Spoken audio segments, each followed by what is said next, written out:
দেশের গোয়েন্দাগুলোর কারবারি দেখেন, গোয়েন্দা সংস্থাগুলোর মানে তাদের কাজ কি ওসমান হাদির যারা সহযোদ্ধা ছিলেন তাদের কাছে রাত 11টায় ফোন করে যে স্থানে শহীদ ওসমান হাদি খুন হয়েছেন সেইটার সিসিটিভি ফুটেজ দেওয়া। আমরা আশঙ্কা করছি যে এই গোয়েন্দা সংস্থাগুলোর এই খুনের পিছনে প্রত্যক্ষ বা পরোক্ষ জড়িত থাকার সম্ভাবনা থাকতে পারে।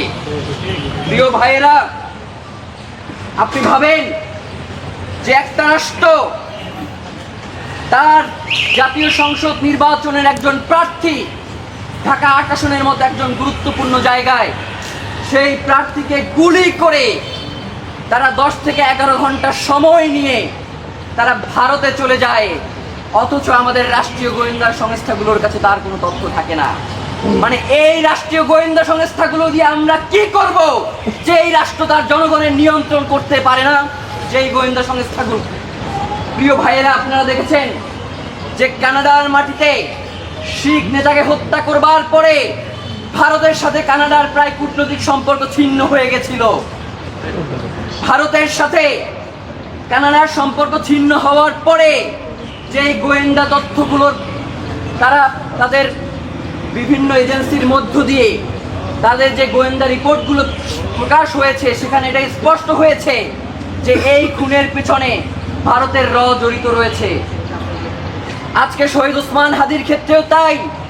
তাহলে কানাডা যদি ভারত সরকারের ব্যাপারে কূটনৈতিকভাবে এত জোরালো অবস্থান গ্রহণ করতে পারে, তাহলে আমরা কেন পাচ্ছি না সেটা পররাষ্ট্র মন্ত্রণালয়কে জবাব দিতে হবে। আপনি জাতিসংঘের সাধারণ পরিষদের সভাপতি নির্বাচিত হন, এই ব্যাপারে আমাদের কোনো সমস্যা নাই, আমরা আপনাকে ধন্যবাদ জানাই। কিন্তু আজ পর্যন্ত বাংলাদেশের স্বরাষ্ট্র মন্ত্রণালয়, স্বরাষ্ট্রমন্ত্রী এবং পররাষ্ট্রমন্ত্রী এই খুনের ব্যাপারে কোনো সুস্পষ্ট ব্যাখ্যা দিতে পারলো না কেন? আমরা তার জবাব চাই। আপনারা জানেন যে গত 6 তারিখে আমরা কি নির্বাচন বানচাল করতে গেছিলাম? আমরা শুধুমাত্র একটা দাবি নিয়ে গেছিলাম, কারণ আমরা আশঙ্কা করছিলাম যে এই খুনের পিছনে দেশি বিদেশি চক্রান্ত জড়িত রয়েছে, যার কারণে বাংলাদেশের একার পক্ষে, বাংলাদেশের যে রাষ্ট্রীয় বাহিনীগুলো রয়েছে তার একার পক্ষে এই খুনের রহস্য উন্মোচন করা সম্ভব নয়। যার কারণে আমরা বলেছিলাম যে জাতিসংঘের অধীনে আপনি একটা তদন্তের ব্যবস্থা করুন, যাতে নিরপেক্ষভাবে এই খুনের পিছনে কারা রয়েছে তাদেরকে আমরা বের করে আনতে সক্ষম হই, যাতে আজকের এই দিনে যে রাজনৈতিক প্রতিপক্ষকে ঘায়েল করবার যে একটা প্রচেষ্টা করা হচ্ছে সেইখান থেকে একটা উত্তরণের পথ যাতে আমরা খুঁজে পাই। উল্টো তারা কি করলো?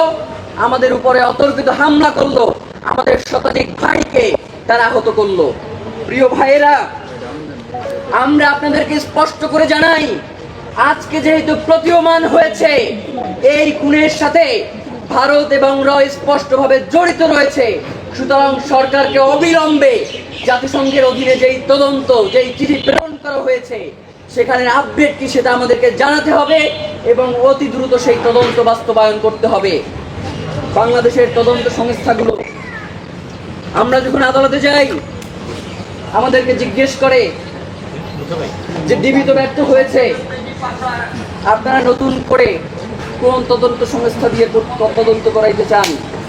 মনে হয় যে মেয়েদের দেখেছি, কোন মেয়ে ফর্সা, কোন মেয়ে কালো, কোন মেয়ে খাটো, কোন মেয়ে লম্বা, এই ধরনের প্রশ্নগুলো আমাদেরকে করতেছে। আমি আদালতে দাঁড়িয়ে বলেছি যে এই দায়িত্ব ইনকিলাব মঞ্চ বা আমাদের নয়, এই দায়িত্ব শহীদ ওসমান হাদির পরিবার নয়, এই দায়িত্ব রাষ্ট্রের, যে কে শহীদ ওসমান হাদিকে খুন করেছে সেটা বের করার।